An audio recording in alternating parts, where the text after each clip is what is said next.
Hey guys, welcome to the Rational Optimization Podcast. As you see, I have a microphone now. That's really cool. I hope the sound is a little better. And yeah, let's get straight into it. What is this episode about today? This episode today is about something, a really, really big topic in my life, something I was really working a lot on. And it's on strategy. It's on the question of how to do something that is hard, how to do something that you don't want to do. Oh, I'm realizing I'm still wearing AirPods. Yeah. Okay, how to do something that is hard, how to do something that you don't want to do. How to do something that you want to do, but you realize yourself that you're not consistently doing it. Um, I really research a lot about this, and I've got two ways mainly from two books that are really interesting strategies how to tackle this problem. And yeah, in this podcast, I'm going to present those two things to you. I think I'm not wearing the right t-shirt for it. It should be the black one, but I'm fine. And yeah, enjoy. If you're new here, this is the Rational Optimization Podcast. It's all about one question. It's the question, what is, all things considered, the most rational thing to do? So we're searching for the most rational things to do, and we're also searching for the most. Okay, no, first, we're searching for the most rational goals to have. And second, we're searching about the most optimal way to follow those goals. So today it's part two. We're searching for the most rational way to follow those goals. And actually, today is pretty general. So it doesn't even matter if your goals overlap with my goals. We're trying to learn how to do hard things. So, how to do the things you want to do, how to do the things you plan to do. So, no matter what goal you have, this is a skill worth having. So, no matter what you want to achieve, it's good to be able to do what you plan to do. It's good to be able to do what you want to do. Yes. So, how to do hard things. For this, I mainly have two sources. So, my first one is that, okay, we can just start with the first strategy on how to do something that is hard. And that is making this whole action more desirable, or making the action more easy, more wanted. Not only making the action more easy, but making it more desirable in comparison to other things. Where did I get this approach from? I'm gonna explain this.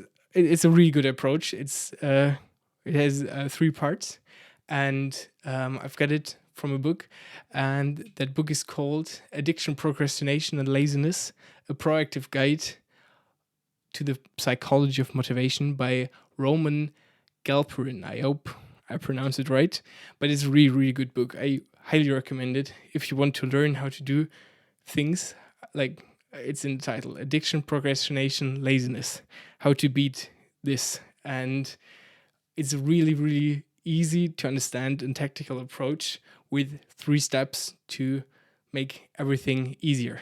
And I think it's actually it's the best I found yet.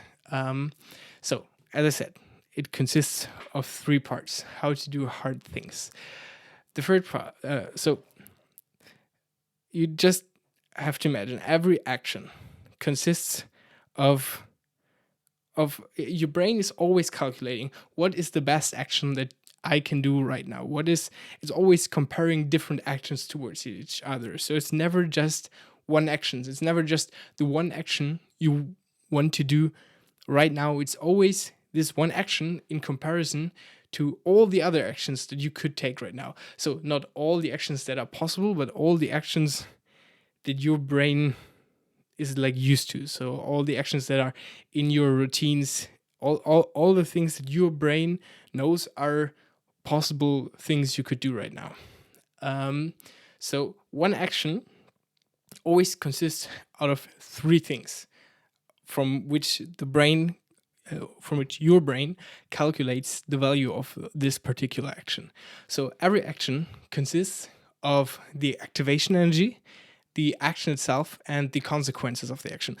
No worries, you don't have to remember it now. I will explain each of those parts really in detail, and also really in detail how you can leverage this to give the action you want to do more leverage. So it's always about giving the action you want, giving the action you want to do more leverage, right? Like, really imagine it, like your brain is always doing a calculation. So your brain is always calculating, okay, what can I do right now? Like, you're in the kitchen and there's like a bag of chips from yesterday, and there's like the vegetable you don't really like.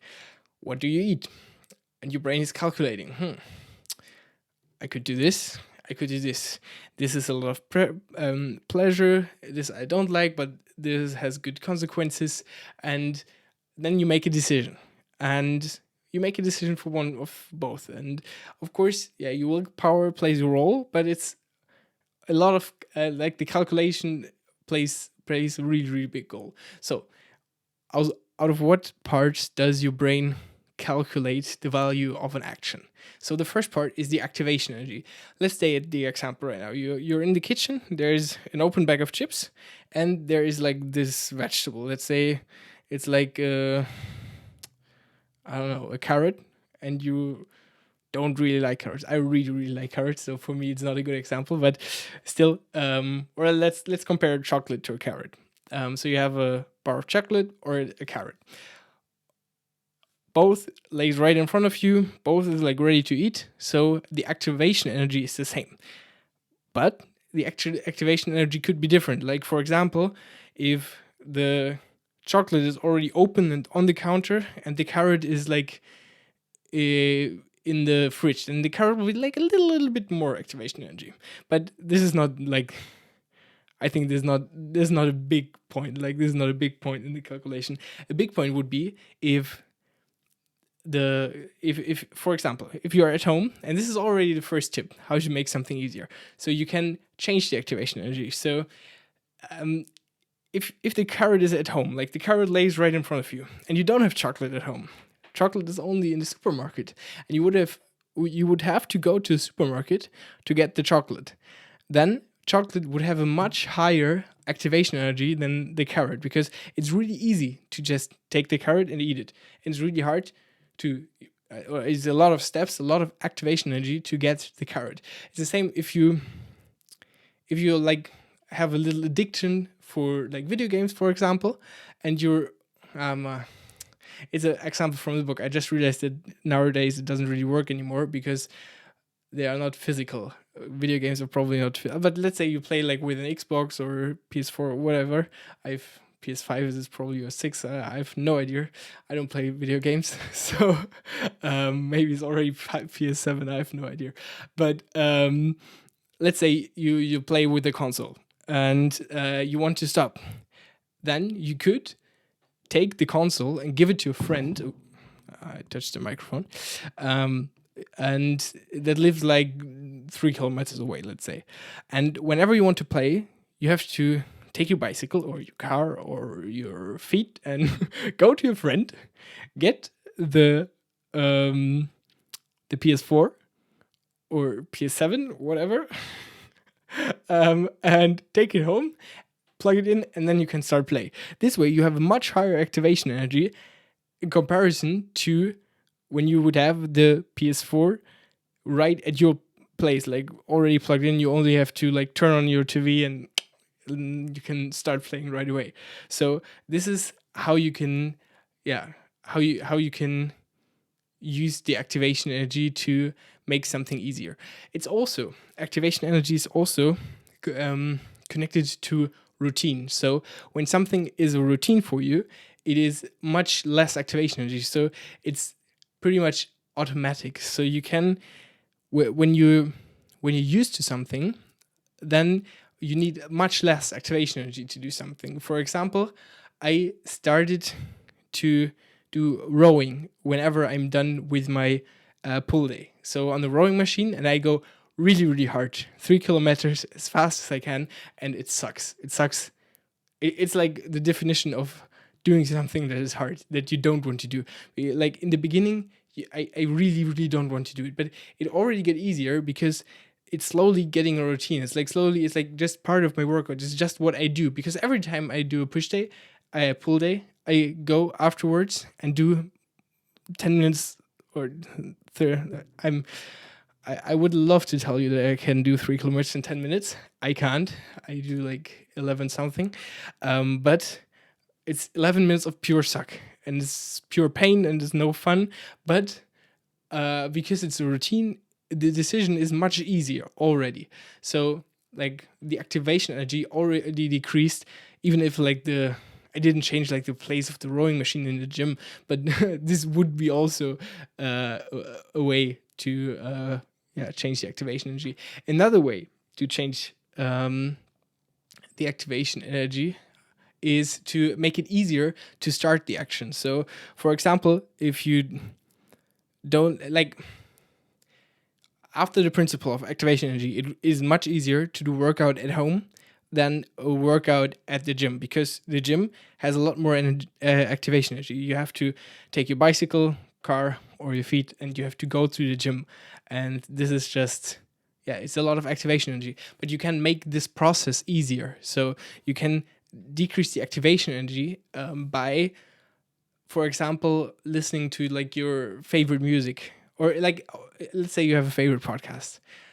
Hopefully my podcast in the future, because I'm gonna work really hard to make it a really good podcast. And I hope there will be people that appreciate it and that want to go on to this journey of exploring what is the best possible way to live together with me. So let's say your goal is you want to go to the gym. Then you could set like a rule for yourself that you're only allowed to listen to like your favorite podcast or your favorite music for your favorite playlist on your way to the gym. Also in the gym, but this is the next point. But we can say just on your way. So that way, the way becomes more pleasureful. Like the action, the activation, the action of the activation energy is much lower, because it's not like a dreadful, boring walk to the gym. It's like a nice walk, and you listen to a nice podcast and or a nice song, and that way you you can make it much easier. There's also another thing you can do. Oh, I just realized I have a lot of notes on this. I think this is one of my biggest notes in my note-taking system. By the way, I have a note-taking system with like 7,000 or 8,000 notes right now, and I think this is one of the most elaborate ones. Another thing to decrease activation energy, if you really, really don't want to do it, I think this is also a tip from the book, is that you just imagine yourself doing it. So let's say you lay in bed, so you do something really pleasurable, like just laying, chilling, and you want to do something. Let's say you have to clean your room. Just basic. So you would have to stand up and start cleaning your room. So you have to overcome the activation energy of like, standing up. What you can do to make this easier is to, before you do it, to imagine it. And it sounds really weird, but it's like a psychological hack that you can do.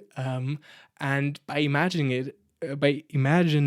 it, your brain already is like, your brain already starts, like for your brain, it doesn't make that much of a difference if you just imagine something or you actually do it. Like, of course, there is a difference, but it's not like a world-changing, super big difference. So when you imagine it, then your brain is already feels a little bit like you already did it. And then there's like a cognitive dissonance in your head, and your brain is like, oh bro, why are you still laying here? You like already did it. And then it's easier to stand up this way. You can just try, and it's like based on psychology from the book Addiction, Procrastination, Laziness. I already mentioned it. I will probably I don't know. I will probably forget to link it in the show notes, but maybe I won't. You can look if I forget it, and if I forget it, send me a message or something.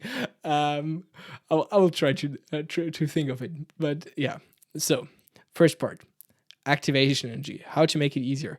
You can, or yeah, how to make it easier. You can make it easier by making the activation more enjoyable. You can make it easier by imagining it first. You can make it easier by making it a routine.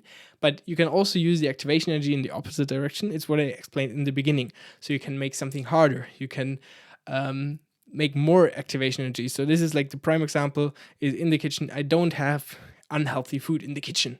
So, or at home, because this way it's much easier for me to not eat unhealthy things, because like everything unhealthy is in the supermarket and I would have to go to the supermarket to get it. So it needs much more activation energy to eat unhealthy than to eat healthy. Because at home I only have like an apple and a carrot. So what am I gonna eat? Yeah, for sure I'm gonna eat the apple and the carrot. I'm not gonna go to the supermarket and get the chocolate because it's so much activation energy. So if you want to do something that is hard, make it easier to start and make the alternatives harder. So exactly what I said. Make it easier to eat the carrot and harder to eat, or make it easier to start eating the carrot and harder to start eating the chocolate because you don't have chocolate at home. Okay, so this is part number 1.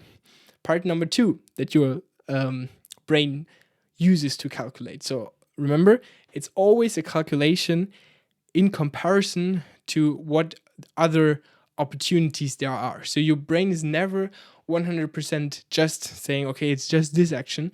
Your brain always compares the action you can do with all the other possible actions you could do. So, part number 2, the action itself. You can, this is like, imagine it's like activation energy plus action itself plus consequences. So, action itself is how much fun is this action itself. We can compare 2 different actions. So, for example, it is a lot of fun to, or it's very pleasurable to just lay in bed, and it's really painful to do super hard rowing in a way that you feel like you want to die and you're like, oh, I have to go faster, but it's really, yeah, this is an action that is really not pleasurable. In the end, actually, it is. This is the consequences, actually, and we will touch on this because it's the third part of the calculation. But during my rowing session, it's a really, really painful action. It's an action that is not much fun. So it's like, no, not it's a painful action. So it's it's the opposite of fun. Okay, so you can. How can you leverage this, the action itself? You can leverage it pretty simple by making the action more pleasurable or less painful. So for the rowing, actually, I do the rowing because it's painful. And I'm like spoiling you like of the other stuff I'm going to tell you later. And this is actually, I told you that I have 2 approaches to how to do hard things, or also this episode is actually, it's about how to not do things, like how to overcome addiction, how to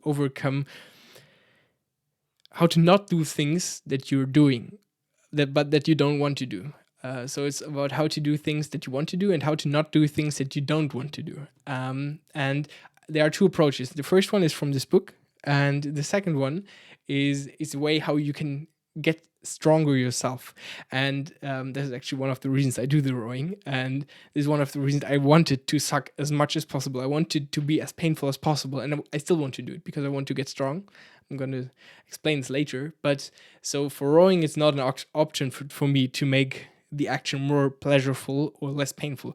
But for other things, it can be. For example, if you want to work out regularly and you have a really hard time because it's just not fun, like you're in the gym and and you just don't like it for some reason, then you can make being in the gym more pleasurable.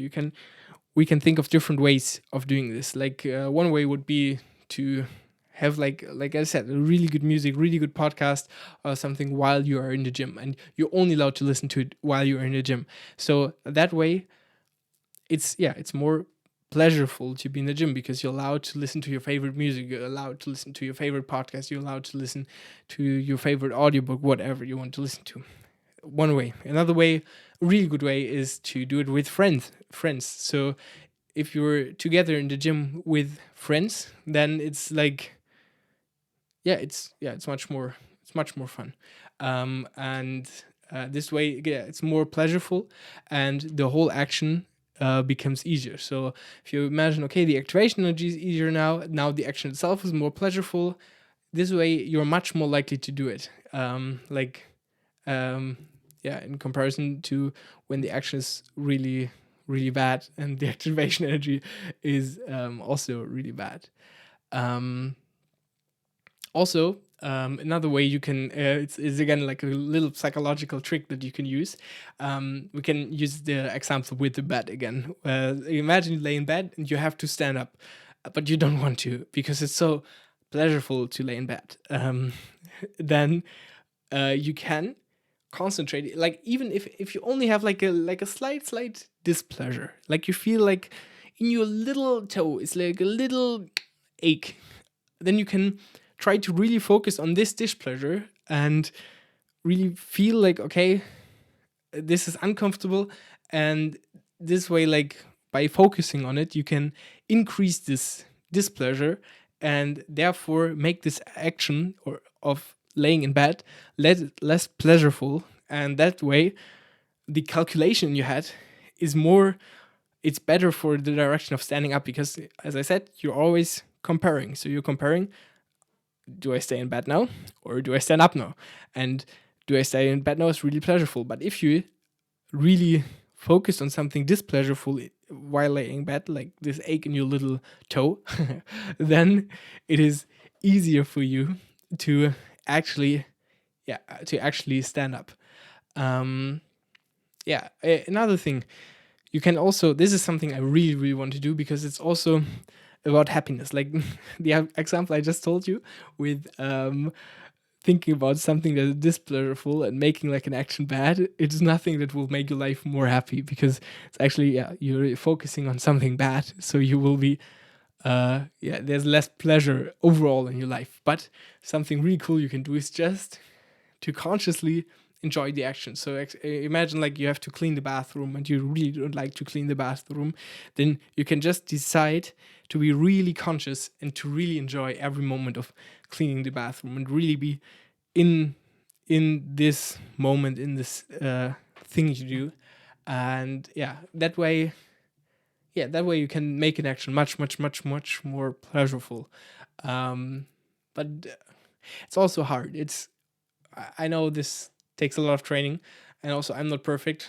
Actually, most of the time I use the podcast strategy or the book strategy, audiobook strategy a lot, or I call people while I clean the bathroom because this way it's much better. But those are all good examples. You can try all of them. I think the conscious, the being conscious and consciously enjoying the thing strategy is actually one of the best. I think it's one of the best because you also learn to be more happy in general, because this will also have an effect on all the other things you do in life. So all the other things you do will be more fun you will enjoy everything else more by consciously deciding to enjoy this thing. And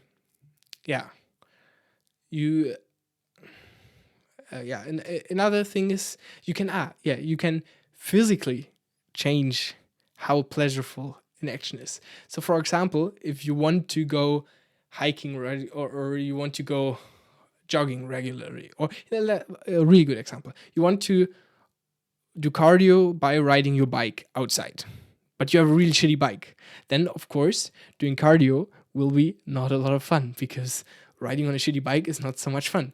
But riding on a really good bike, trust me, it's like 10x better.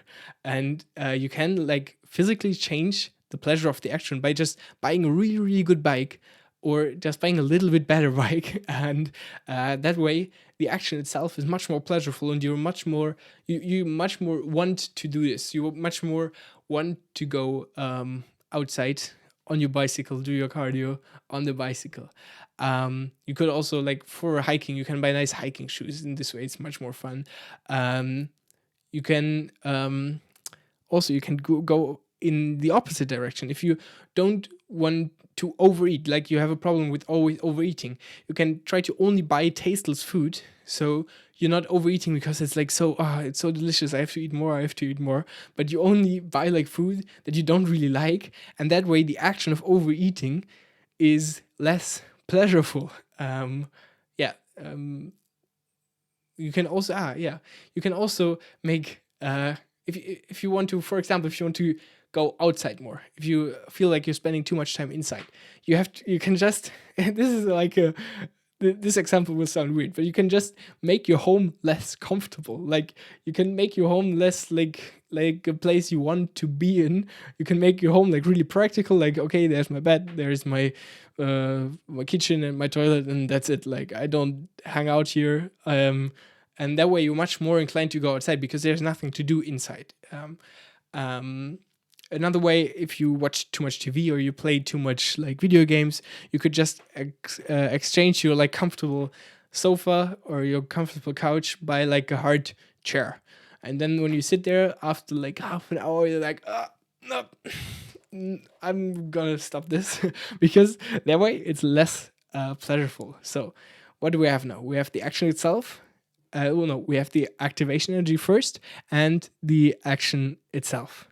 Another thing, how to increase the action itself. You can also mix an action. You can also mix pleasurable and unpleasurable actions. This is like actually the example I told with the podcast, with calling a friend, with doing it together with a friend. So you're spending time at the same time you're working out, which is maybe unpleasurable for you. Yeah. And yeah, and another way would be you could also try to disconnect. Like this, those are all my notes. I'm not like just making this up in my head. It's like I have a big list with different ways to utilize all those different things. So another way to do is you could search for a way to disconnect the pain and pleasure from the action. So you can change your mindset around it, and or you can change your environment. So yeah, for example, I don't know if my example makes a lot of sense, but it's like if you want to do something that's hard, like something that is really hard is like just grabbing an electric fence and getting like an electric shock. It's super hard. You can just try it. Like in the beginning, it's when you do it the first time, it's easy, but the more often you do it, the harder it gets because your brain knows this is gonna hurt, and your brain doesn't want to grab the electric fence. But you can make the action itself less painful, like in the beginning, by just turning it off, grabbing the electric fence, and then your brain's already used to like, okay, I'm grabbing it now, it's fine, nothing happens. And while you go, then you turn the electric fence on, and then you get the shock. This way, it's much easier to grab it because you know when you grab it, it's not gonna hurt, and you just have to turn it on. And like your head is not associating the actual the action of grabbing the fence with the pain anymore. It's like it's exactly what I learned at university right now. It's conditioning. It's classical conditioning, or it's not classical. It's operant conditioning. And operant conditioning is just if you do something painful, then you don't want to do it that often anymore. But this painful thing has to be really associated with the action. So if you do something bad and the pain comes 1 hour later, it's hard for you to associate this. But if it's like immediate feedback, like you touch the electric fence and you immediately get a shock, then your brain immediately learns, okay, don't touch it. But if you are able to disconnect those two actions, then you can make it much easier to grab the electric fence because it's like delayed. and your brain doesn't associate it that strong. And yeah, that way you're like, yeah, it's much more easy to do it. Let's go to the next point. Yo, guys, I actually just realized that I have to go somewhere. So I will be back in like 3 hours, and then I'm gonna record the rest of this. See you. Okay, guys, I'm back. Let's keep going. So, where were we? The action itself. How do we make the action itself more easy?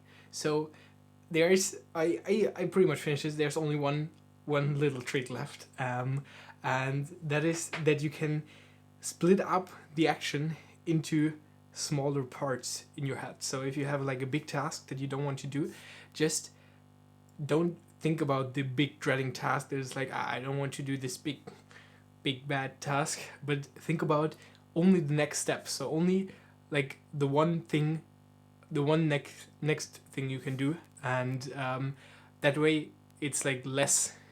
It's like the action itself in your head. It feels like, oh fuck, I'm not recording the audio right. Now it should be better. I hope. Okay. I have a backup track, no problem. Okay, so you break down your big goals into smaller goals, and yeah, by breaking down a big goal into a smaller goal, the action itself is like in your head, it's less bad. It's like you're less you you less don't want to do it, because it's like, okay, it's only a little bit of suck. It's not like 10 hours of suck. It's only like 20 minutes of suck, because you only think about like the first chunk of the task. Yeah, and that way it gets easier. So this is another way to change like your mindset around the action itself.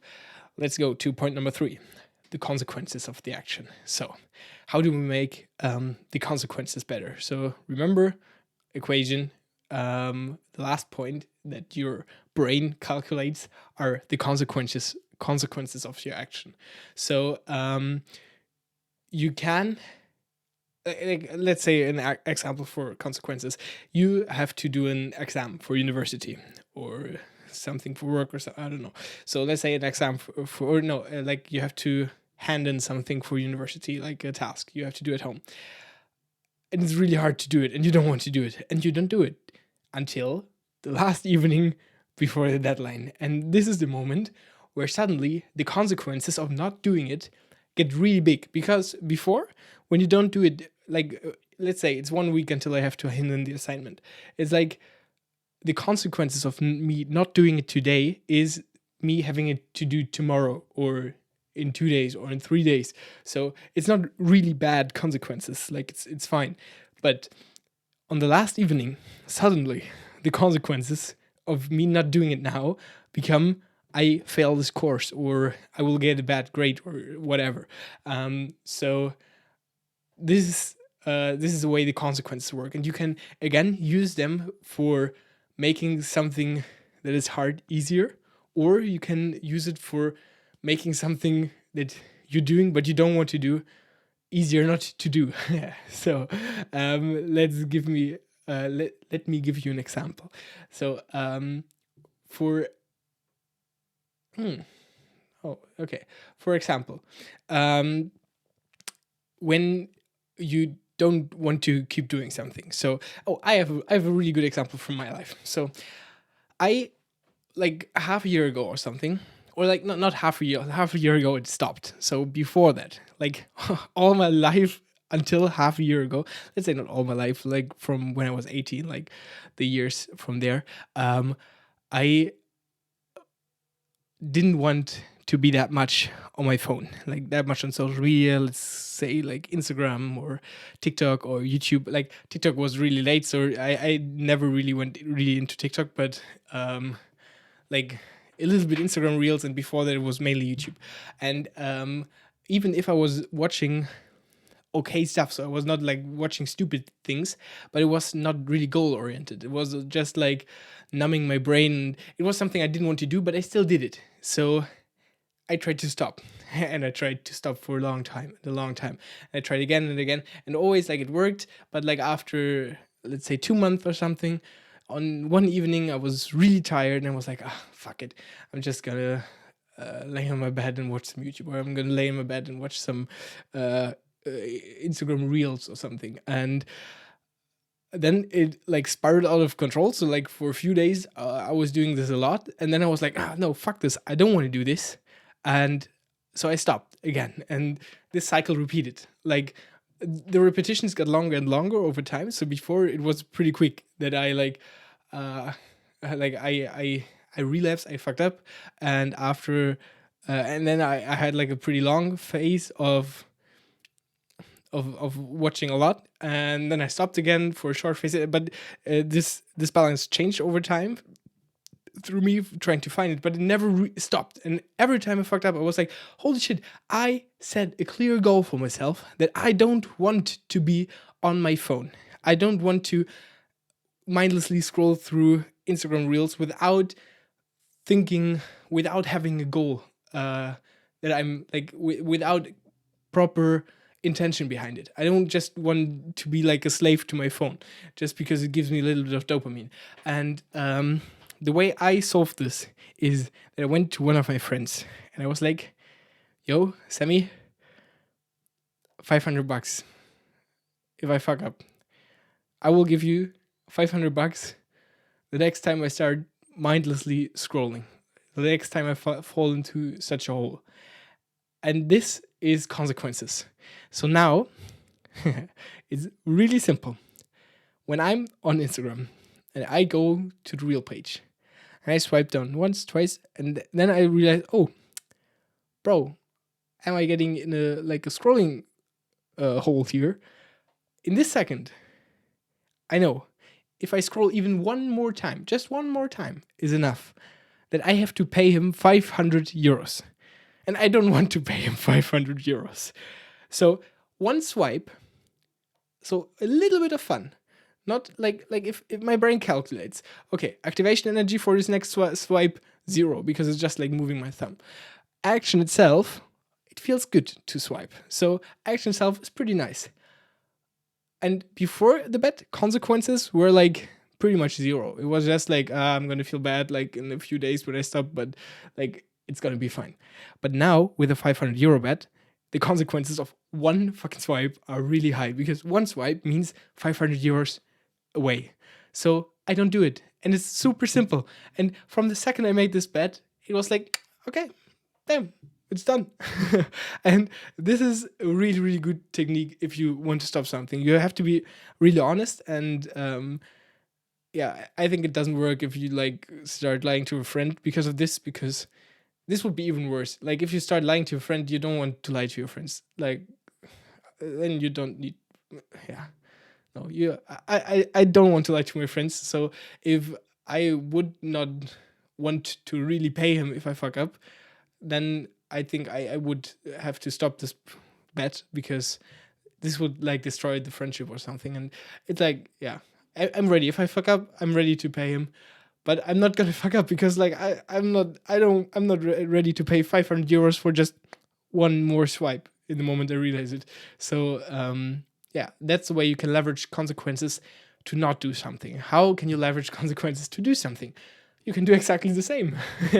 500 euros, but you don't have to go with 500 euros every time. You can also use like social consequences. For example, if you go to the gym with a friend, also what we had in like the first part, so in the second part, so not activation energy, but the action itself, because with a friend it's more fun. But if you go to the gym with a friend, it's also the consequences of not going. If you're like, oh, I don't feel like it, but your friend is like, oh, bro, you're coming to the gym, and you're like, yeah, I'm coming. Because if you don't go, like the social consequence would be you have to tell him like, okay, no, like actually you could also say it's like you add activation energy to not going. So your brain is comparing two options. So it's like going to the gym or not going to the gym. And if you have a friend, it's like before not going to the gym has 0 activation energy because it's not doing something. But now not going to the gym means you have to call your friend. You have to tell him, oh, bro, I'm not going to the gym today. And that way, not going to the gym has activation energy right now. And it also has consequences because he's like, bro, bro, what's like, why are you not coming to the gym? Like, are you getting soft or something? Or I don't know, whatever. But it's like, yeah, that is a way to leverage consequences, to do something. And yeah, you can.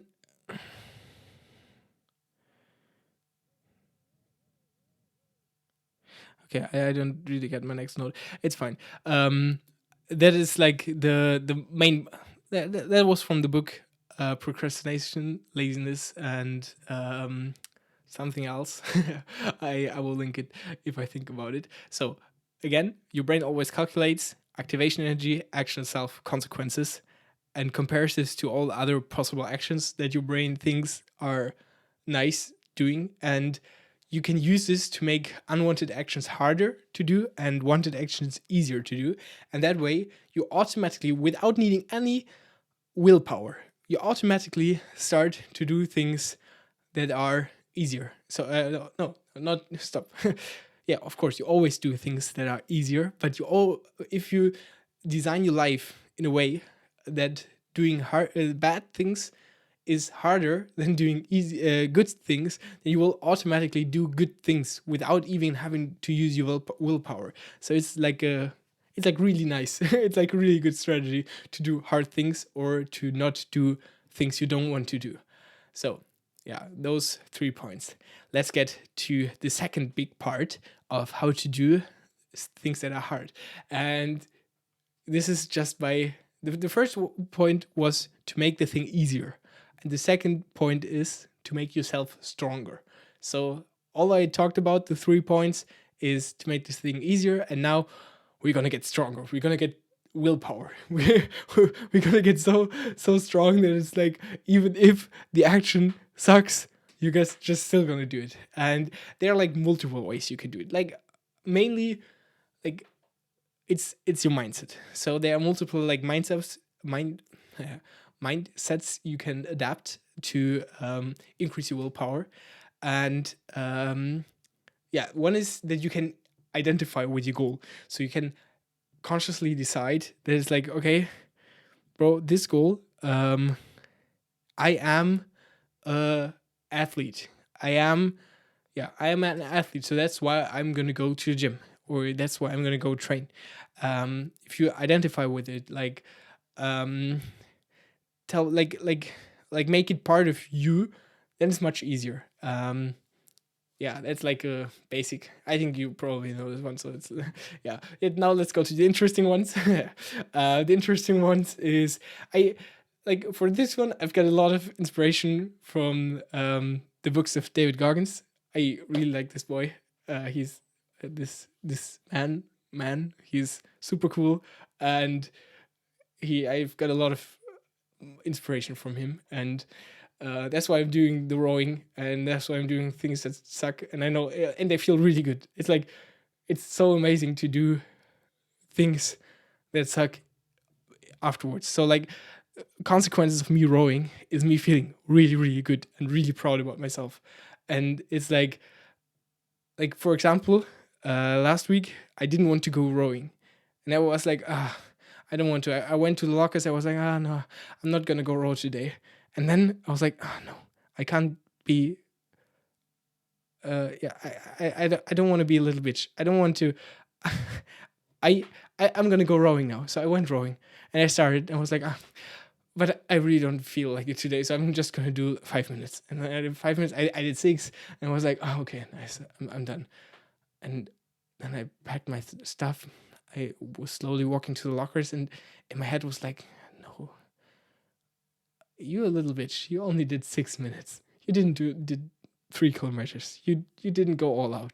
You Yeah, like, it's not right. And my head was like, bro, you're fucking right. And I went back on this roar, and like the next 6 minutes went so hard, and after I felt so good because I was like, yes, I just proved to myself that I'm able to do things that are hard. And the next time, whenever there's like a situation coming where something bad happens, I know, like, I'm I'm strong. Like, my I just proved to myself that I can do things that are hard. I just proved to myself that I can be strong. And that will translate to the next one. And also, like, after rowing and after going really hard, you get a lot of endorphins, and it's like, you just feel really good. Like, while you feel a lot of pain, but after you feel really good. I can just recommend it. Try it. It hurts. You will hate it, but I think it's really good. So this is the point. You can do hard things to get stronger. So how do you increase your willpower? By doing things that are hard, by doing things that need willpower. Like, there was actually also a podcast for Andy Huberman like a few weeks ago, and he was also talking. There's like a brain area in your head that grows the more hard things you do, if you translate it like this. So do hard things, and then doing more hard things will become easier because you're just used to it. It's like, it can also be like a habit. Like, habits are so much easier than other things to do. So you can just get the habit of doing hard things. So yeah, I think that's a really cool habit. And it feels really good every time you do it. Every time you do something hard, you're really, really proud of yourself afterwards. So yeah, I like that. Two other things, like two things that are like David Goggins based, to come back to this one, is the 40% rule. So it's like what David Goggins says. It's like, okay, bro, if you're feeling like you can't go any harder, you're only 40% there. And if you like remind yourself, okay, I'm only 40% of my actual potential I'm using, because and my brain is just telling me that I can't, then it's easier to just go again. And yeah, I think it's just a mindset. So those are like mindsets you can try to absorb. Like, I can read them to you, and you like, every time you hear them, it's like you subconsciously like understands it a little more, and your subconscious knows like, okay, it's only 40%. I can go harder. And yeah, another thing is that you can try to imagine, like, whenever you have, like, for example, my rowing. Whenever you do something like this, whenever you do something really hard, then it's like a victory. Yeah, you can be really proud of yourself, and you can remember this one. And the next time you have to do something hard, you can take this memory and think about it, and like, next time I'm gonna go, I don't want to do rowing. I will remember this day I went rowing, and I will remember the day where I just said, fucking no, I'm gonna go all out. I'm gonna go do the 3 kilometers. And so yeah, this is, you can go back to those memories and use them to fuel your willpower the next time. Yeah, my favorite mindset, like the thing I love most, to increase willpower, or in general, like a really, really good mindset to have, is the mindset. It's probably is a sentence. So it's like, you all think, it doesn't matter if I want to do it or not. I just do what I've planned. So it's like, you wake up, you don't want to stand up, you still stand up. Like, what the fuck? Like, it's like, you want to lay in your bed and cry, and like, oh no, I don't want to stand up. Just stand up. And it's like, I don't know. Maybe it's not the right thing for everyone. I can imagine that there are people that don't benefit from this mindset, but I personally benefit a lot from this. So just like, when I don't want to do something that I know I plan to do, then I tell myself, like, hey, don't be a bitch, just do it. Just go and fuck it. It's like, nobody, like, like, oh, you don't want to do it, nobody cares, just do it. It's like this, and then you do it. Yeah, so that's like how you improve your mindset. Short term, long term, improve your mindset is by doing hard things. So if you do hard things, doing hard things will become a lot easier. And I explained this in detail already. So yeah, this is the second part, how you get stronger. Now, some more general things. There's neurologic ways to do things easier, and this is by decreasing other dopamine releases. So like, dopamine is the chemical that makes you want things, and or that makes you motivated to do things. But if you're getting super much dopamine from things, from a lot of things, then it's harder to do things, or if you always do super high dopamine things, so things that motivate you a lot, things that are like super um that give you like a lot of dopamine all the time, then it's super hard to do something that doesn't give you a lot of dopamine. So whenever you can whenever you can decide between two actions, and one gives you a lot of dopamine and one gives you only little dopamine, and you're strong enough or your techniques are good enough or whatever that you can do the one that gives you less dopamine, choose the one with less dopamine, because this way the next thing you do is easier, because your baseline is like your dopamine baseline is lower. You can like always try to go for lower dopamine activities if you can choose. So it's actually, this tip is like, choose the thing that is less fun. And I know this sounds really bad, like it sounds bad, but it's in the end your baseline is going to be pretty much the same. Like you're not going to be unhappier. It's just a little bit of a harder decision, but in the end it's going to make everything else so much easier, because yeah, your baseline doesn't rise so high. Like you don't, like every time you do something that gives you a lot of dopamine, the next thing is going to be harder to do, because the next thing has to give you like more dopamine to be like super cool. And if it's like the same, then it's like, it's good. And if it's like less, then your body's like, I don't want to do this. So when you manage to keep your dopamine always low dopamine activities, then it's easier to do other, like, then it's easier to clean the toilet, because cleaning the toilet is just as good as like the other things you already did. But if before you did like party and a lot of social and super happy stuff, then cleaning a toilet is going to be hard, because like your dopamine system is going to just compare those two things. Yeah, compare those things to another. Yeah, you can also try to replace bad behaviors with new ones. So whenever you want to stop something, replace it with something else. Whenever you want to start something, put it instead of something else, because your brain is made for routine. And if you have a routine, you can just like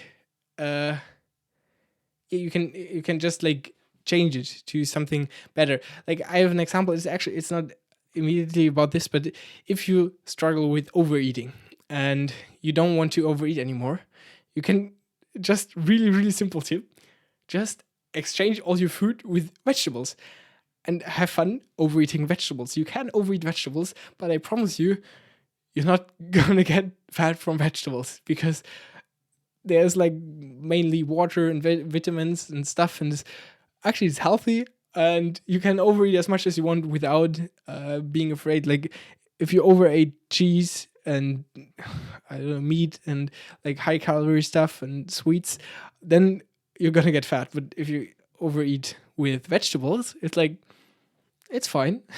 So that way, that way you just replace two, and it's gonna get easier. Yeah, and I don't know. I've got 3 more points. I should keep going. Maybe if this was too much, on Spotify there's like a Q&A thing, and on YouTube there's a comment thing.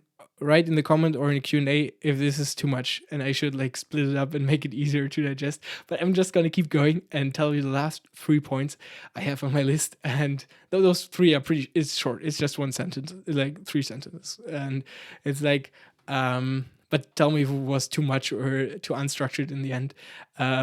Because I want to improve. I want to make this podcast really good. And I'm just gonna keep going. So my note is finished. So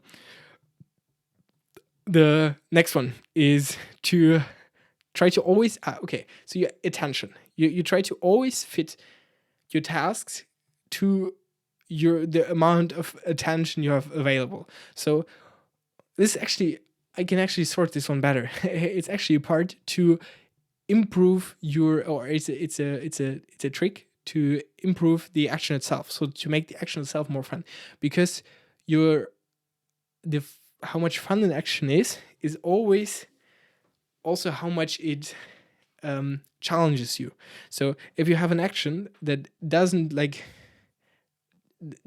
use your full capacities, then it's boring. But if you have a challenge that uses more than your full, like needs more than you're able to do, then it like creates anxiety, and it's like you can't like you can't get into flow. But if you like the right point where you're like exactly in the in the right point to